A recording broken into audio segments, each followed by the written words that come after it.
Welcome to The Last Breakfast. Please enjoy the video. In this video, I will explain how to make lamb broth easy guide. Start by roasting lamb bones until deeply browned, then transfer to a large stock pot. Add cold water to cover, include mirepoix, garlic, bay leaves, and 1 tablespoon of kosher salt. Bring to a gentle simmer, skimming foam, then cook low for 6 to 8 hours. Strain, cool, and refrigerate or freeze for later use and enjoy.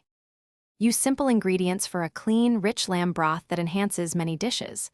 Begin with 3 to 4 pounds of lamb bones, use cold water, and add 2 carrots, 2 celery stalks, and 1 onion quartered. Include 4 garlic cloves, 2 bay leaves, 10 peppercorns, and 1 tablespoon sea salt. Simmer gently for 6 to 8 hours, keeping heat low, then strain and cool before storing. Use fat as desired. It adds flavor. If you're finding this helpful, please subscribe and like to support the channel. Quick recommendation: the Kindle Paperwhite is perfect for reading recipe notes and cookbooks on the go, and it pairs nicely with the cozy vibe of slow broth making. Check the description for the product link and other deals. Your clicks help fund future recipe tests and encourage more helpful content.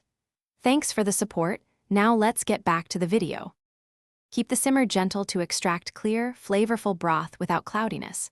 Skim foam periodically and avoid boiling, which emulsifies fat. Cool quickly, refrigerate up to 4 days or freeze in portions for up to 6 months and label with date. Reheat gently and use broth as base for soups, stews, risotto, or to braise vegetables and grains, making meals richer and more aromatic for the whole family. Store in glass jars. Thanks for watching. If this was helpful, leave a like and consider subscribing. See you next time.